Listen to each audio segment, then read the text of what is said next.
नमस्ते मेरे प्यारे दोस्तों, हम लोग बिहार एसएससी में अब तक पूछे गए सभी प्रश्नों का सब्जेक्ट वाइज स्टडी कर रहे हैं। इससे आपकी तैयारी को सटीक डायरेक्शन और परीक्षा में शानदार लाभ मिलेगा।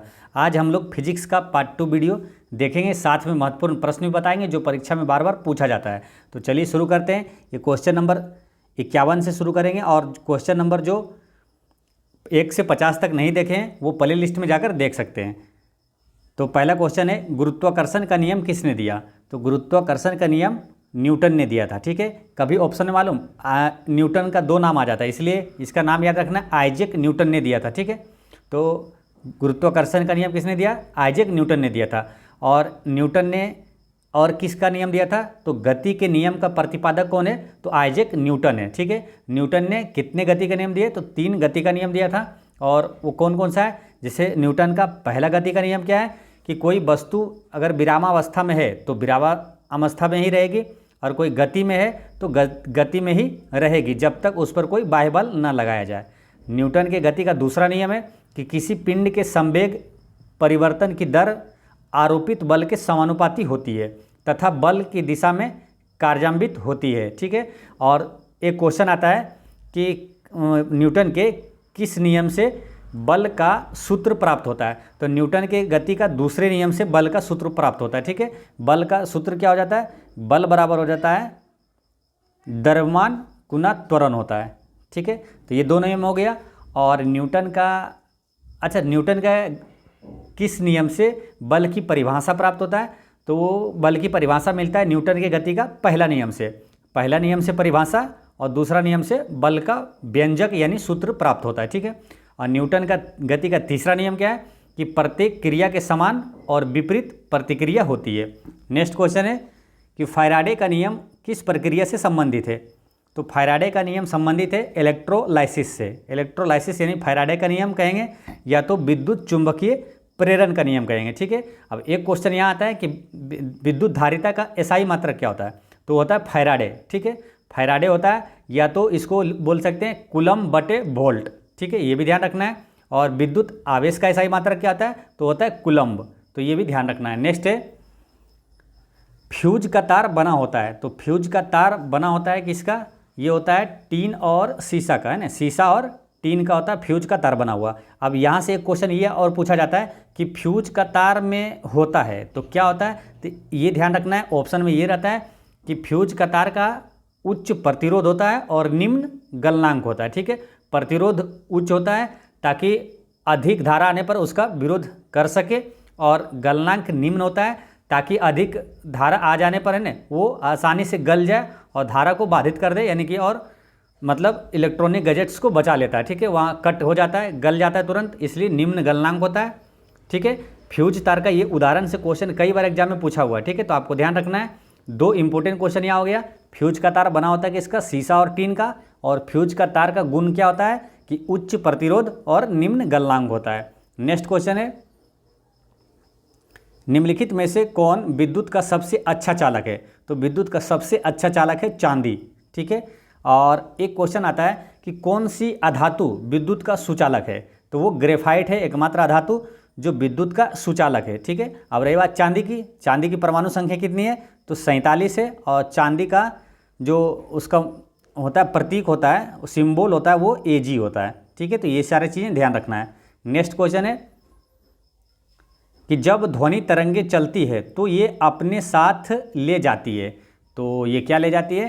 तो ऊर्जा साथ में ले जाती है। दोस्तों, आप किसी भी कॉम्पिटिटिव एग्जाम की तैयारी करते हैं तो एक चीज़ हमेशा ध्यान रखना है, जब भी आपके सामने कोई क्वेश्चन आए तो उससे रिलेटेड जितने भी इंपॉर्टेंट क्वेश्चन है सबको एक साथ रिवीजन करना चाहिए। उससे आपको काफ़ी लाभ होता है और आपकी तैयारी बहुत कम समय में शानदार हो जाती है, और कन्फ्यूजन वाला भी क्वेश्चन वो क्लियर हो जाता है। तो इसलिए जब भी कोई क्वेश्चन आए तो उससे रिलेटेड जितने भी है क्वेश्चन, या तो कन्फ्यूजन वाला भी है, तो सबको एक साथ रिवीजन करना है। ठीक है, अब जैसे यहाँ ध्वनि से आया है, ध्वनि से कई इंपॉर्टेंट क्वेश्चन है जो कि एग्जाम में पूछा जाता है। ठीक है, तो पहला तो ये हो गया, ध्वनि तरंगे अपने साथ ऊर्जा लेकर चलती है। ठीक है, ध्वनि तरंगे जब एक माध्यम से दूसरे माध्यम में जाती है तो क्या नहीं बदलता है? ये क्वेश्चन एग्जाम में कई बार पूछा हुआ है। ठीक है, तो ध्वनि तरंगे एक माध्यम से जब दूसरे माध्यम में जाता है तो आवृत्ति नहीं बदलता है। ठीक है, ये ध्यान रखना है। और क्या क्या बदल जाता है? आयाम, तरंगदैर्घ्य और वेग बदल जाता है। ठीक है, ये ध्यान रखना है। और एक क्वेश्चन ये पूछा जाता है कि ध्वनि मापने की इकाई क्या है? तो डेसिबल है। और ध्वनि की गति किस में सबसे अधिक होती है? तो सबसे ज़्यादा ध्वनि की गति होती है ठोस में, उससे कम होता है द्रव में, और सबसे कम होता है गैस में। ठीक है, ध्वनि अनुदैर्घ्य तरंग है, ये भी ध्यान रखना है, और प्रकाश अनुप्रस्थ तरंग है। तो इसे ऐसे रिलेट कर लिए, ध्वनि धैर्घ्य, ठीक है ना, ध्वनि धैर्घ्य यानी ध्वनि अनुदैर्घ्य तरंग है, प्रकाश प्रस्थ यानी कि प्रकाश अनुप्रस्थ तरंग है, प्रकाश प्रस्थ यानी प्रकाश अनुप्रस्थ तरंग है। ठीक है, तो इतने सारे चीज़ें यहाँ पर ध्यान रखना है। नेक्स्ट क्वेश्चन है, क्वेश्चन नंबर 56। क्वेश्चन नंबर 56 में है कि भारत में घरेलू विद्युत सप्लाई की वोल्टता क्या होती है? तो जो घरों में विद्युत वोल्टता होती है तो आमतौर पर कितना होता है? तो ये होता है 220 वोल्ट होता है ना, प्रत्यावर्ती धारा, 220 वोल्ट प्रत्यावर्ती धारा। अच्छा, विद्युत धारा मापने का उपकरण क्या होता है? तो वो होता है एमीटर। और विद्युत धारा की इकाई क्या होती है? तो वो होता है एम्पियर। ठीक है, तो ये दोनों इंपॉर्टेंट क्वेश्चन है, आपको ध्यान रखना है। और एक है विद्युत आवेश, विद्युत आवेश का इकाई मात्रक क्या होता है? तो कूलम होता है। नेक्स्ट क्वेश्चन है कि एक विद्युत ट्रेन उत्तर दिशा में जा रही है तो उसका धुआं किस दिशा में जाएगी? तो काफ़ी इंटरेस्टिंग क्वेश्चन है, इसलिए इसका आंसर आप लोग कमेंट में दीजिएगा। ठीक है ना, फिर से समझिए कि एक विद्युत ट्रेन उत्तर दिशा में जा रही है तो उसका धुआं किस दिशा में जाएगी, है ना। तो ये सब चीज़ सही है ना, क्वेश्चन भी सही है और ऑप्शन भी सही है, तो आप इसका आंसर आप कमेंट में दीजिएगा। ठीक है, चलिए नेक्स्ट क्वेश्चन है, सूर्य किरण पृथ्वी पर कितने देर में आती है? तो सूर्य किरण को पृथ्वी पर आने में समय लगता है 8 मिनट 5 सेकेंड। ठीक है, यहाँ से और कौन कौन सा क्वेश्चन पूछा जाता है कि एक आता है कि चंद्रमा के प्रकाश को पृथ्वी तक पहुँचने में कितना समय लगता है? तो वो लगता है 1.3 सेकेंड। ठीक है, 1.3 सेकेंड चंद्रमा के प्रकाश को पृथ्वी तक आने में लगता है, और सूर्य का प्रकाश को 8 मिनट 5 सेकेंड लगता है। ठीक है, और यहाँ पर एक क्वेश्चन ये आता है कि सूर्य से पृथ्वी की दूरी कितनी है? तो वो है 14 करोड़ 96 लाख किलोमीटर है। ठीक है, 14 करोड़ 96 लाख किलोमीटर है। और पृथ्वी और चंद्रमा के बीच की दूरी कितनी है? ये ज़्यादा बार क्वेश्चन पूछा जाता है। ठीक है, पृथ्वी और चंद्रमा के बीच की दूरी, तो वो है 3,84,400 किलोमीटर है।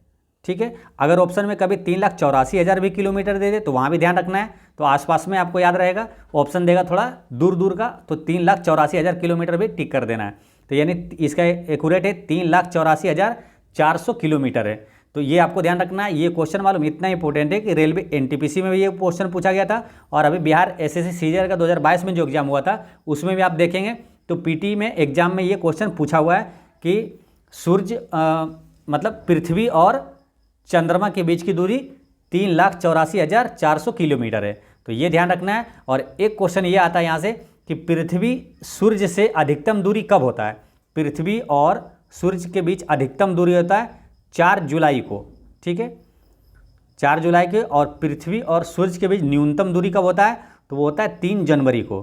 ठीक है, ये कन्फ्यूजन ना हो तो इसलिए यहाँ थोड़ा सा ये ध्यान रख लीजिए। देखिए, न्यूनतम दूरी यानी कम, तो ये कम वाला होगा ना 3 जनवरी, और अधिकतम दूरी यानी 3 से ज़्यादा है, बड़ा है ये, तो ये 4 जुलाई को होगा। ठीक है, और जो सूर्य और पृथ्वी के बीच की अधिकतम दूरी जो 4 जुलाई को होता है वो अपसौर कहलाता है, और न्यूनतम दूरी जो 3 जनवरी को होता है वो न्यूनतम दूरी वो कहलाता है उपसौर। तो ये भी याद रखना है। नेक्स्ट है कि इंद्रधनुष के 7 रंगों के बीच का रंग कौन सा है? तो इंद्रधनुष में 7 रंग होता है, कौन कौन सा होता है?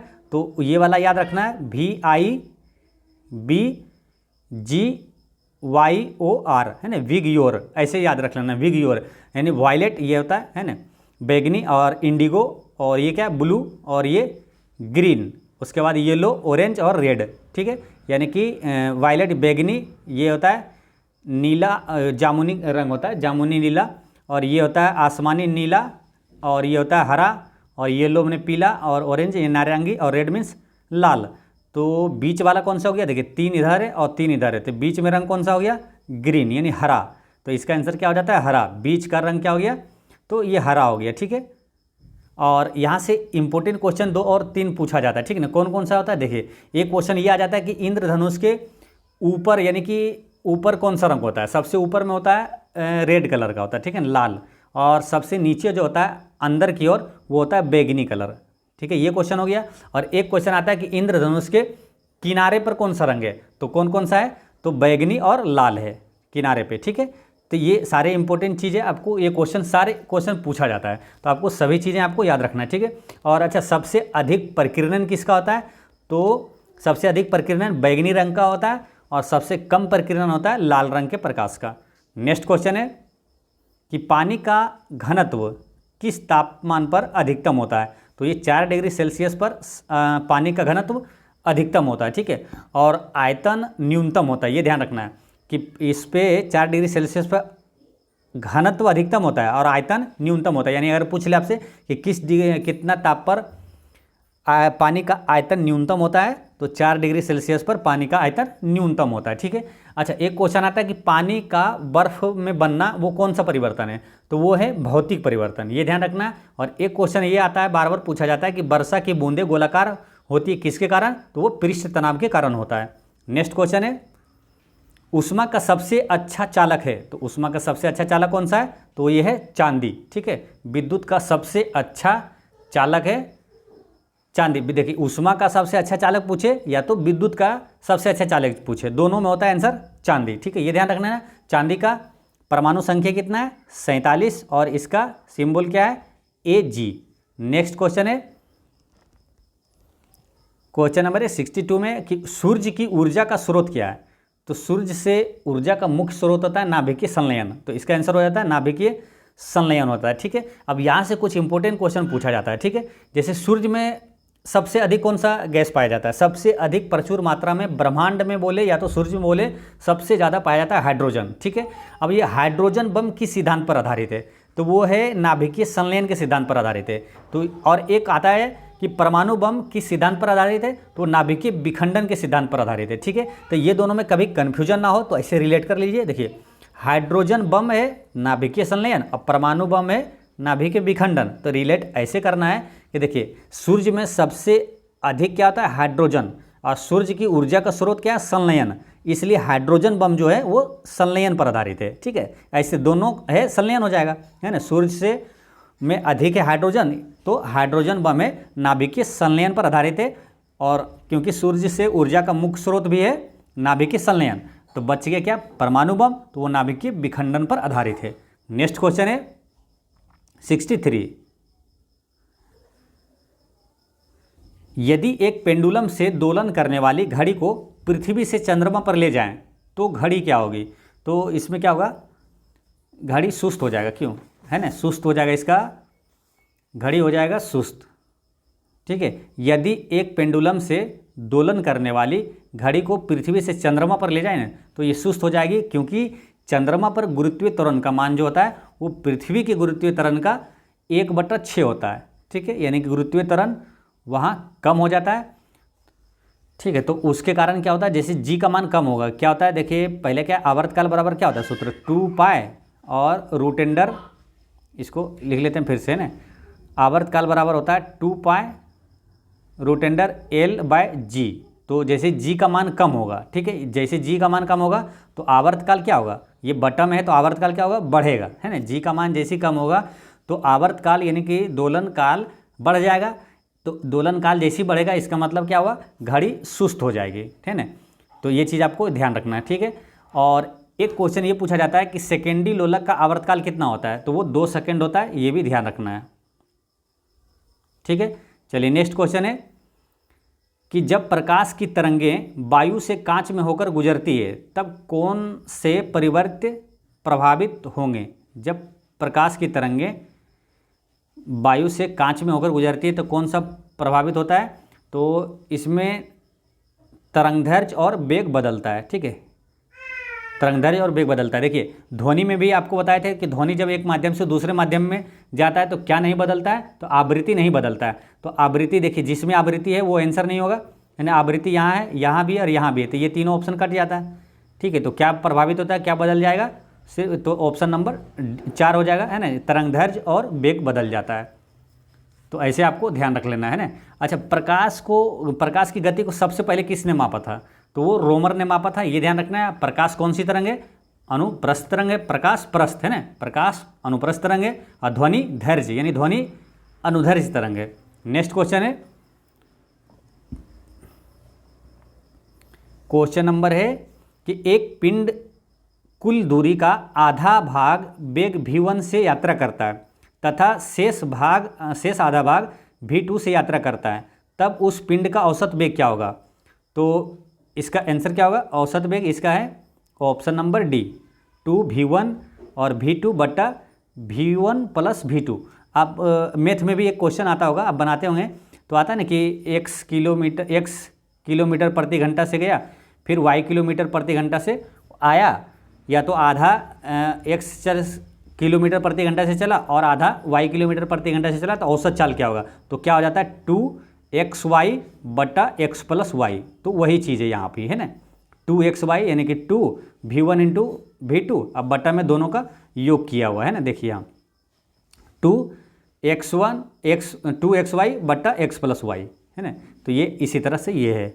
नेक्स्ट है कि एक्स किरणों का उपयोग क्रिस्टल संरचना के अध्ययन के लिए किया जाता है। तो एक्स किरण का प्रयोग जो है यहाँ क्रिस्टल होगा, क्रिस्टल संरचना के अध्ययन के लिए किया जाता है। तो किसके लिए?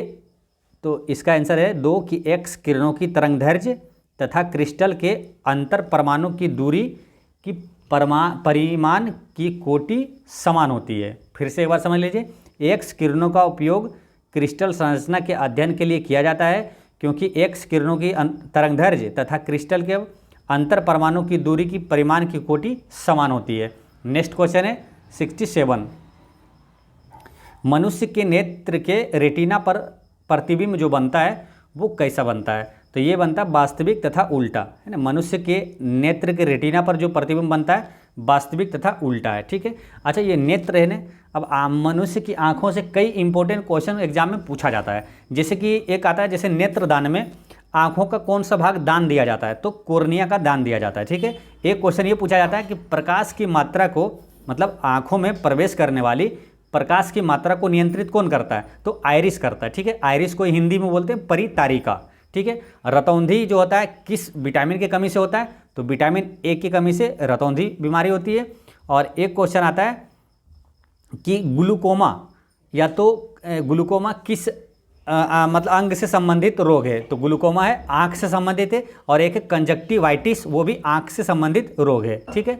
और एक क्वेश्चन आता है कि निकट दृष्टि दोष को ठीक करने के लिए किस लेंस का प्रयोग किया जाता है? ठीक है, एक है निकट दृष्टि दोष को ठीक करने के लिए, और एक है दूरदृष्टि को ठीक करने के लिए किस लेंस का प्रयोग किया जाता है, ठीक है। तो देखिए, निकट है ये, इसमें कितना 3 लेटर है, और दूरदृष्टि इसमें कितना 2 लेटर है। तो निकट है 3 लेटर, तो 3 लेटर वाले को ठीक करने के लिए 4 लेटर वाला लेंस इस पर चढ़ाएंगे, यानी अवतल लेंस से ठीक होगा ये 4 लेटर वाला लेंस। और ये दूर जो है ये 2 लेटर है इसमें, तो 2 लेटर वाले को ठीक करने के लिए इस पर 3 लेटर वाला लेंस चढ़ाएंगे, यानी कि उत्तल लेंस, ठीक है। तो ऐसे रिलेट करके याद कर लीजिए, कभी कन्फ्यूजन नहीं होगा और आसानी से भूलिएगा भी नहीं, है ना। तो निकट दृष्टि दोष को ठीक करने के लिए इसका अवतल लेंस से ठीक करेंगे, और दूरदृष्टि को ठीक करने के लिए उत्तल लेंस का प्रयोग करेंगे। नेक्स्ट क्वेश्चन है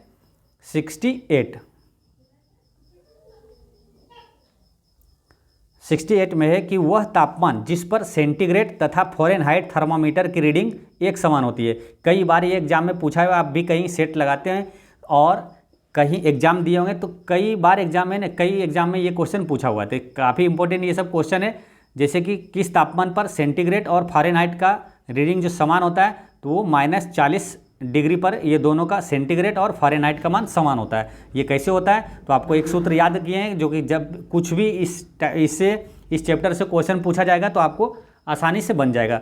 तो वो फॉर्मूला था ना कि ये होता है C-0/5 बराबर F-32/9 बराबर में है K-273/5। तो ये आपको लिख लेना है। तो ये बनेगा किससे? इससे, है ना, क्योंकि यहाँ पर दिया हुआ सेंटीग्रेड और फ़ारेनहाइट का, तो इसको लिखते हैं। अब जैसे कि मान के चलिए कि वो x पर दोनों का रीडिंग समान होता है, तो x का मान जो है वो कितना, x यहाँ रख लें, x पर समान होता है।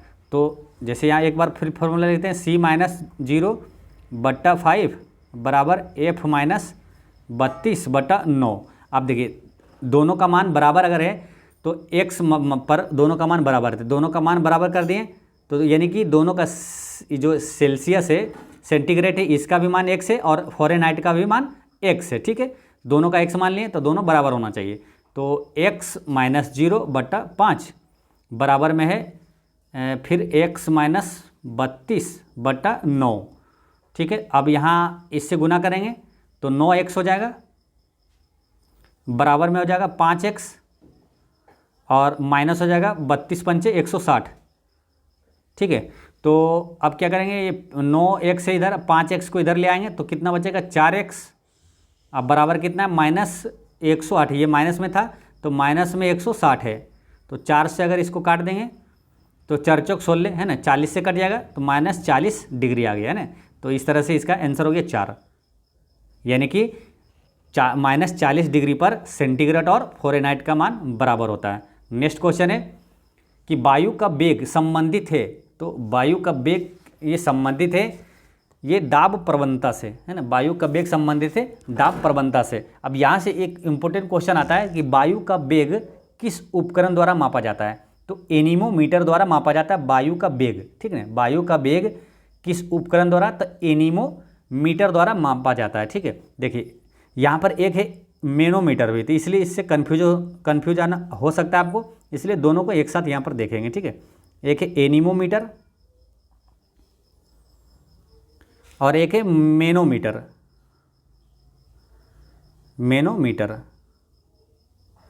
तो एनीमोमीटर क्या हो गया, वायु का वेग मापा जाता है एनीमोमीटर से, और मैनोमीटर क्या है कि वायुमंडल के बीच का दबाव या तो कोई भी दो बिंदुओं के बीच का दबाव के अंतर को मापा जाता है, ठीक है ना।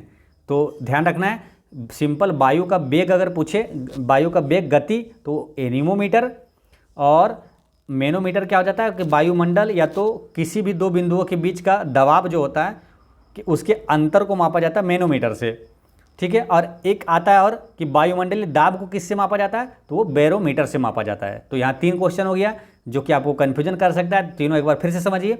वायु का वेग मापा जाता है वो एनीमोमीटर से, ठीक है। वेग मापा जाता है एनीमोमीटर से, और किसी भी दो बिंदुओं के बीच का दाब का अंतर, है ना, वायुमंडल के बीच का दबाव का अंतर वो मापा जाता है मैनोमीटर से, और वायुमंडलीय दाब को मापा जाता है किससे, तो वो मापा जाता है बैरोमीटर से।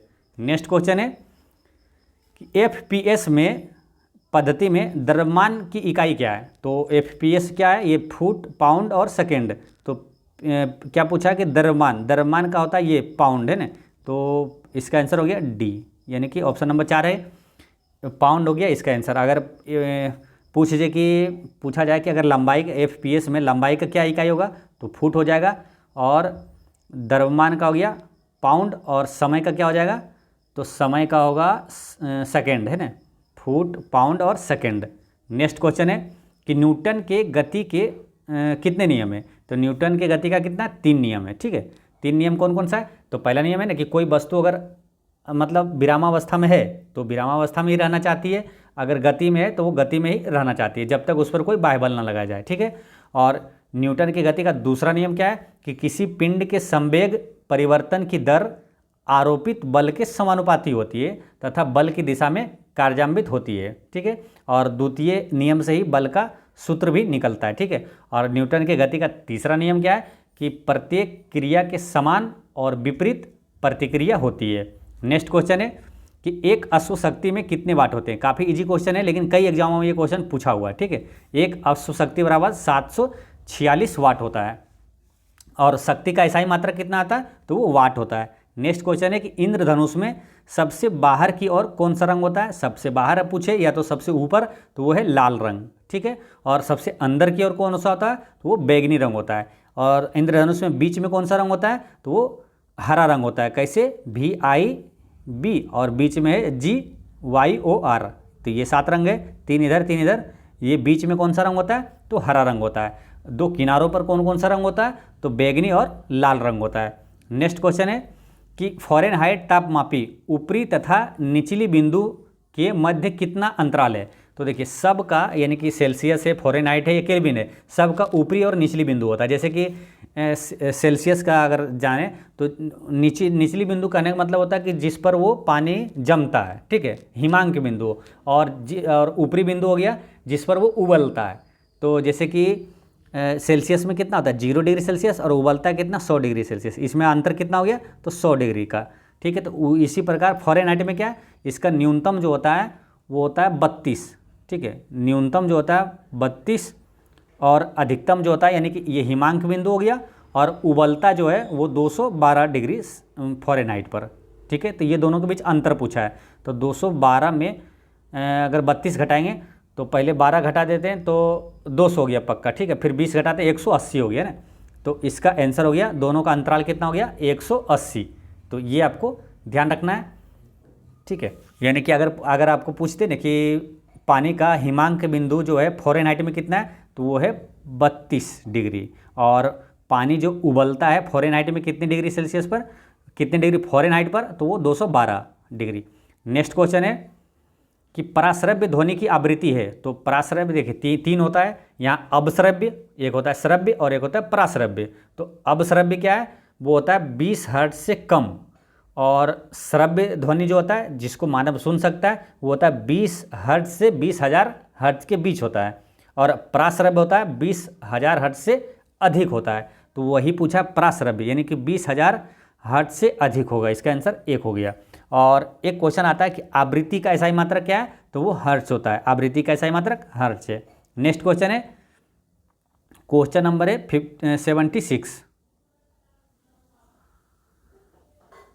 76 में कि रेडियो सक्रिय पदार्थ भंडारित करने के लिए बने पात्र इससे बने होते हैं।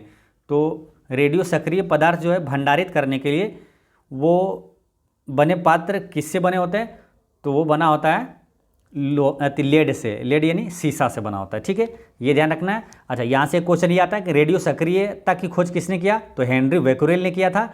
और रेडियम की खोज किसने किया, तो मैरी क्यूरी और पियरे क्यूरी ने किया था। आपको मैरी क्यूरी और पियरे क्यूरी ने एक चीज़ और पोलोनियम का भी खोज किया था। तो ध्यान रखना है, रेडियम और पोलोनियम ये दोनों की खोज किया था मैरी क्यूरी और पियरे क्यूरी ने। मैरी क्यूरी से एक और इम्पोर्टेंट क्वेश्चन याद आता है कि फिजिक्स और केमिस्ट्री दोनों में नोबेल पुरस्कार प्राप्त करने वाला कौन है, मैरी क्यूरी है।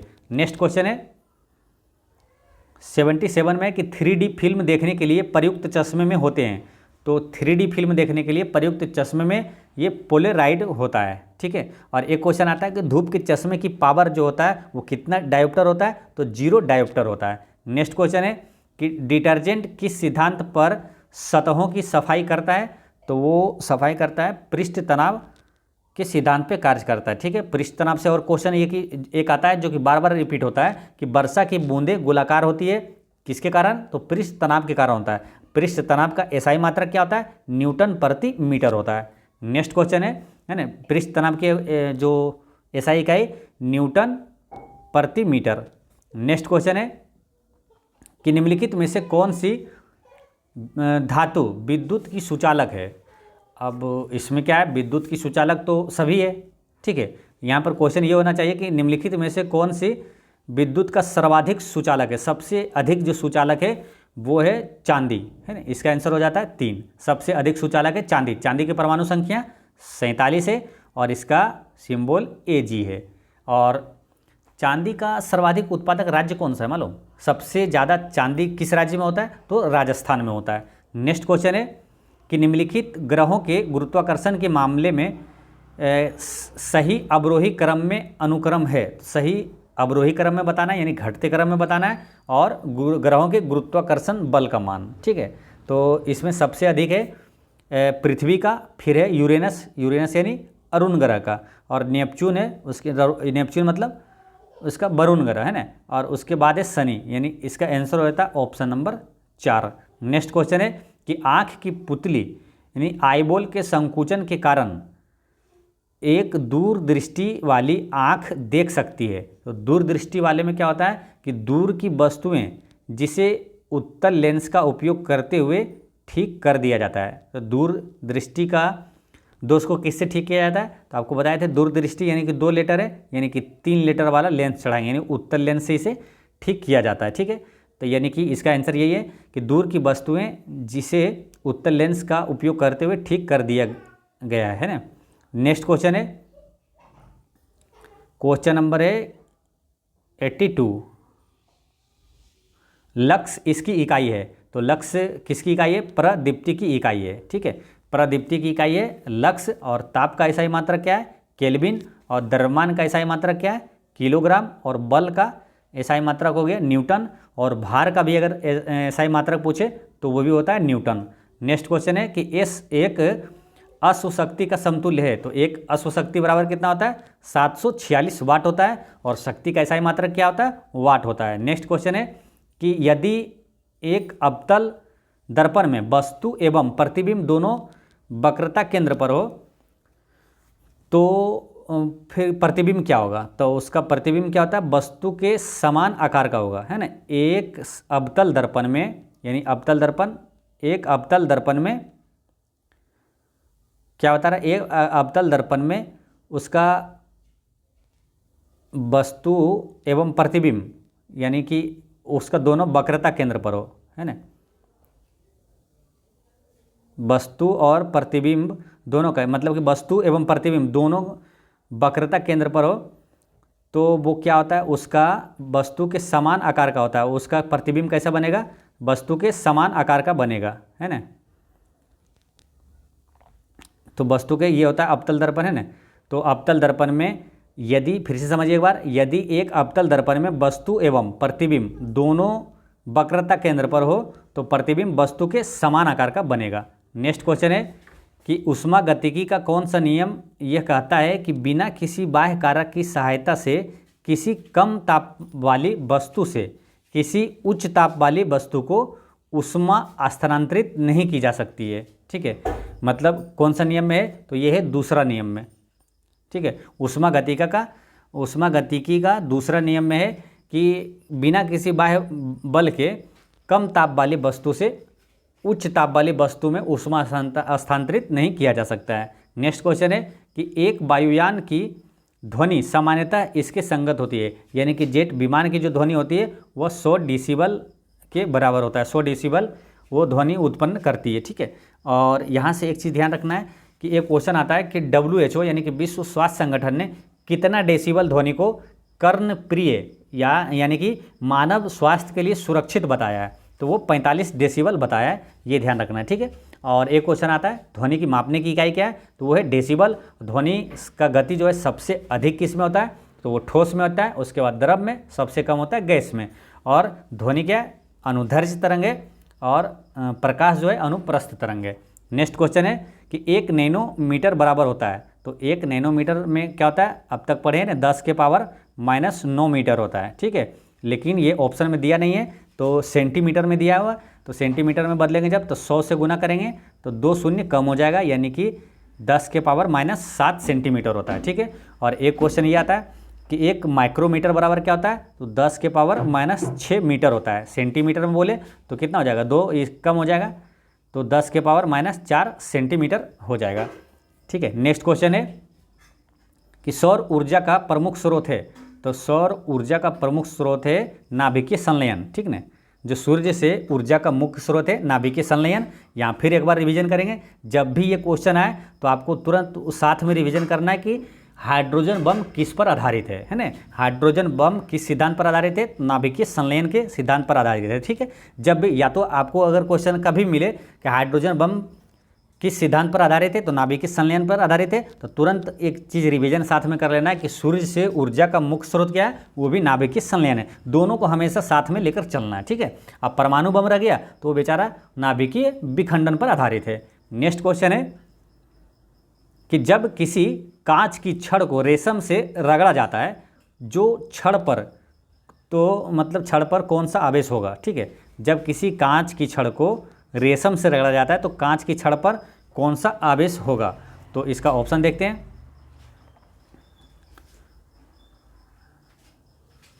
तो इस पे क्या होगा, कांच की छड़ पर जो होगा वो धन आवेश होगा, ठीक है, ये ध्यान रखना है। और एक क्वेश्चन यहाँ ध्यान रखना ये कि विद्युत आवेश का एसआई मात्रक क्या होता है, कूलम होता है। नेक्स्ट क्वेश्चन है कि निम्नलिखित में से कौन सी ध्वनि हम नहीं सुन सकते हैं, तो जो मानव सुन सकता है वो ध्वनि कितना होता है, 20 हर्ट्ज से 20,000 हर्ट्ज के बीच होता है, ठीक है। तो ये 20 हर्ट्ज से यानी कि, और 20 हर्ट्ज से यानी ये सुन सकते हैं, ये भी सुन सकते हैं और ये भी सुन सकते हैं ना। 20 हर्ट्ज से 20,000 हर्ट्ज के बीच मनुष्य सुन सकता है, तो ये वाला ये 25,000 हर्ट्ज है तो ये नहीं सुन सकते हैं, ठीक है। तो ये आपको इसका आंसर हो गया 3। नेक्स्ट क्वेश्चन है कि प्रेशर कुकर में खाना जल्दी पक जाता है, क्यों? तो क्योंकि इसमें क्या होता है कि प्रेशर कुकर के अंदर दाब अधिक होता है, दाब अधिक होने के कारण खाना क्या है, जल्दी पक जाता है। नेक्स्ट क्वेश्चन है कि MKS प्रणाली में त्वरण का मात्रक क्या है? तो MKS प्रणाली में भी त्वरण का मात्रक मीटर प्रति सेकंड स्क्वायर ही है, ठीक है। और त्वरण एक सदिश राशि है, ये ध्यान रखना है। सिंपल आपसे कई बार क्वेश्चन ये पूछ लिया जाता है ना कि त्वरण का ऐसा ही मात्रक है, तो क्या है, मीटर प्रति सेकंड स्क्वायर है, तो ये ध्यान रखना है। अच्छा, वेग में परिवर्तन की दर को है ना, सॉरी, विस्थापन में परिवर्तन की दर को वेग कहते हैं और वेग में परिवर्तन की दर को त्वरण कहा जाता है। नेक्स्ट क्वेश्चन है कि आमीटर से क्या मापा जाता है? तो आमीटर एक उपकरण है जिसमें विद्युत धारा को मापा जाता है, ठीक है। आमीटर से विद्युत धारा मापने का उपकरण है और विद्युत धारा का एसआई मात्रक क्या होता है? वो होता है एम्पियर। विद्युत आवेश का एसआई मात्रक क्या है? वो है कूलम्ब।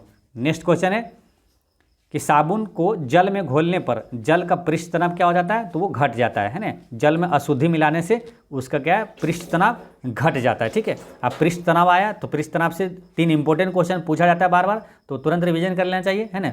जैसे कि वर्षा की बूंदें गोलाकार होती है पृष्ठ तनाव के कारण, और पृष्ठ तनाव का एसआई मात्रक क्या है? न्यूटन प्रति मीटर होता है। नेक्स्ट क्वेश्चन है क्वेश्चन नंबर 95 कि गंदे जल में जमे हुए मच्छरों को नष्ट करने के लिए केरोसिन तेल का उपयोग किया जाता है, क्यों? क्योंकि इसका जो होता है जल के पृष्ठीय तनाव को कम कर देता है ना। जब तेल मिलाएंगे, कोई भी चीज़ मिलाएंगे ना, तो पृष्ठीय तनाव कम हो जाता है। यानी कि सिंपल याद रखिए, अशुद्धि मिलाने पर क्या होता है, पृष्ठ तनाव कम हो जाता है। नेक्स्ट क्वेश्चन है कि कैंची में कितने लीवर होते हैं? तो कैंची में 2 लीवर होता है। नेक्स्ट क्वेश्चन है कि चुंबकीय क्षेत्र में गतिमान निम्नलिखित में से कौन सा विक्षेपित नहीं हो सकता है? चुंबकीय क्षेत्र में गतिमान निम्नलिखित में से कौन सा विक्षेपित नहीं हो सकता है? तो न्यूट्रॉन जो है विक्षेपित नहीं होता है, बाकी प्रोटॉन, कैथोड किरण और अल्फा किरण जो है वो विक्षेपित हो सकता है, ठीक है। और यहाँ पर कुछ रिवीजन कर लेंगे। जैसे न्यूट्रॉन आया, न्यूट्रॉन की खोज किसने किया? तो चेडविक ने किया। प्रोटॉन की खोज किसने किया? तो गोल्डस्टीन ने किया था। और प्रोटॉन की खोज गोल्डस्टीन ने किया, लेकिन प्रोटॉन का नाम दिया था, रदरफोर्ड ने रखा था इसका नाम, ठीक है। अब इलेक्ट्रॉन की खोज किसने किया? जे थॉमसन ने किया था। नेक्स्ट क्वेश्चन है कि मेक संख्या का उपयोग किसकी चाल निर्धारण करने में किया जाता है?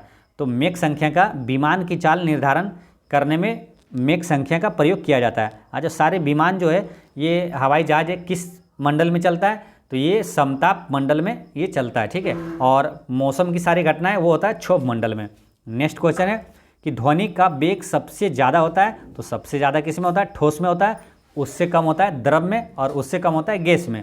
तो ये ऑप्शन में क्या हो जाएगा? आंसर इस्पात में, है ना। तो इसका ध्वनि का वेग सबसे अधिक हो जाएगा इस्पात में। और ध्वनि में एक चीज़ और आता है ध्वनि से क्वेश्चन, कि ध्वनि में ध्रुवन नहीं होता, ये ध्यान रखना है, ठीक है। ध्वनि में ध्रुवन नहीं होता है। ध्वनि मापने की इकाई क्या है? डेसिबल है, ये ध्यान रखना है। ध्वनि क्या है? अनुदैर्ध्य तरंग है, ये भी ध्यान रखना है। नेक्स्ट क्वेश्चन है कि संधारित्रों के नाम दिया जाता है? तो संधारित्रों का नाम दिया जाता है, ये इनमें प्रयुक्त परावैद्युत पदार्थ के अनुसार दिया जाता है। संधारित्रों का नाम इसमें प्रयुक्त परावैद्युत पदार्थ के अनुसार दिया जाता है। देखिए, परावैद्युत पदार्थ क्या, कौन सा होता है? मानो उन कुचालक पदार्थों को परावैद्युत कहते हैं। फिर समझिए, उन कुचालक पदार्थों को परावैद्युत कहते हैं जिनके अंदर विद्युत क्षेत्र पैदा करने पर वे ध्रुवित हो जाते हैं, तो वो परावैद्युत वो कहलाता है, ठीक है। तो ये इस तरह से आपको ये ध्यान रखना है। तो इसका आंसर हो गया था 2। और इस तरह से फिजिक्स का पार्ट 2 वीडियो होता है समाप्त। और पिछले वीडियो में मैंने आपसे क्वेश्चन पूछा था कि कान्हा राष्ट्रीय उद्यान किस राज्य में है? तो मध्य प्रदेश में कान्हा राष्ट्रीय उद्यान, और कूनो नेशनल पार्क भी मध्य प्रदेश में है। और आज का क्वेश्चन वही है जो वीडियो में मैंने एक क्वेश्चन छोड़ा था कि एक विद्युत ट्रेन उत्तर दिशा में जा रही है, तो उसका धुआं किस दिशा में होगा? तो इसका आंसर सभी लोग कमेंट में दीजिएगा, जो जानते हैं वो भी, जो नहीं जानते वो भी दीजिएगा, ठीक है। और एक चीज़ हमेशा याद रखना है कि आपकी मुस्कान एक अनमोल खजाना है, इसे छोटी छोटी बातों में खोने ना दें। पढ़ते रहें, मुस्कुराते